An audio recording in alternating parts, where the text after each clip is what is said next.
Every single December, it feels like the entire gaming world, we're talking over 100 million people, just stops what it's doing to watch one single show, the Game Awards. It's become the biggest night in the industry for sure, but what exactly are we all watching? I mean, the show pulls in a massive global audience, over 100 million viewers. But what has it really turned into? Is it the prestigious, respected awards show it wants to be? Or, let's be honest, is it just the industry's biggest, flashiest marketing event of the year? You know, to really get a handle on the show's identity today, this constant tug of war between celebrating art and pushing products, we've actually got to go back in time. Because the story of the Game Awards doesn't start in 2014. Nope, it starts more than a decade before that, on late-night cable TV. That's right, we are talking about the direct ancestor of the Game Awards, the Spike Video Game Awards. And trust me, it was a show with a very different, and frankly, much wilder personality. Okay, so from 2003 all the way to 2013, you had the Spike Video Game Awards, or the VGAs. They were produced by the very same Geoff Keighley we know today, but they aired on Spike TV, a network that was, let's just say, aimed very squarely at a young male audience. It was a totally different time in media, and the show, it absolutely reflected that. The show had this massive identity crisis. I mean, on one hand, it was giving Game of the Year awards to absolute classics like BioShock and Grand Theft Auto, but on the other hand, it was just filled with this cringy, kind of raunchy humor that was built for cable TV. You had celebrity hosts who were openly making fun of gamers, and yes, that time, Jack Black literally made out with an Xbox 360. It was this truly bizarre mix of real celebration and just pure spectacle. Well, that chaotic energy just couldn't last forever. After Spike TV finally pulled the plug back in 2014, Geoff Keighley saw his chance to build something totally new from the ashes. And he was so committed to this new vision, he invested $1 million of his own money to make it happen. And the change was, it was immediate and it was dramatic.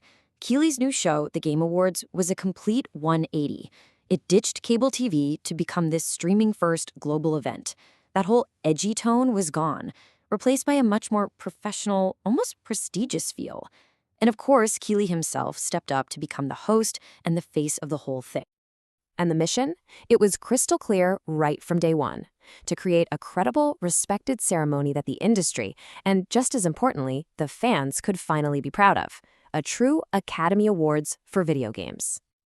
Okay, so building a fancy show is one thing, but the real question is, does it actually work? I mean, does winning a trophy on this big new stage really mean anything for the developers and for their games? Well, let's just start with this number, 118 million. That's how many people live-streamed the Game Awards in 2023. That is a massive global audience that absolutely dwarfs a lot of traditional awards shows, even the Oscars. And that kind of reach gives the platform some serious power. And all those eyeballs translate directly into sales. Research shows that games that get nominated or win see their sales jump by 25 to 50%. For huge games like The Last of Us Part 2, that was a 70% increase. But here's the crazy part. For a smaller indie game like Hollow Knight, just getting a nomination led to a mind-blown 400% spike in sales. So this is the really crucial point, right? Winning isn't just about getting a cool trophy to put on a shelf. It's about getting validation from your peers, getting visibility in front of millions of potential new fans, and getting a commercial boost that can fundamentally change the entire future of a studio. But that kind of power, especially commercial power, is a real double-edged sword.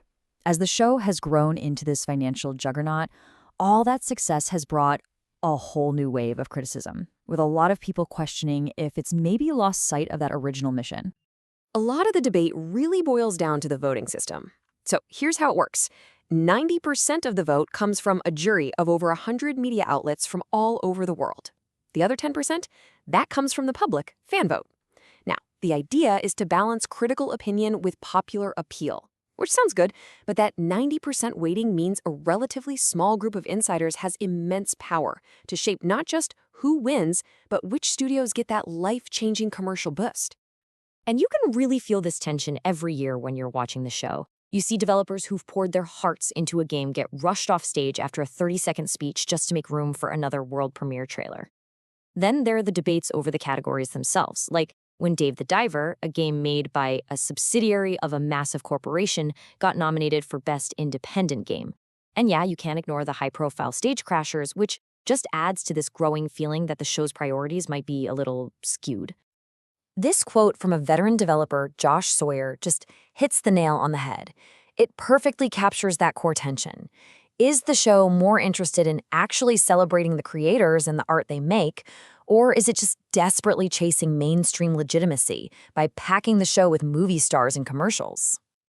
And that really brings us right back to our central question. Did the Game Awards succeed? Is it really the Oscars for games, a place that gives real validation and has a real impact? Or has its chase for massive scale and big sponsorships turned it into the industry's biggest, most glamorous commercial? The answer, a lot like the show itself, is pretty complicated.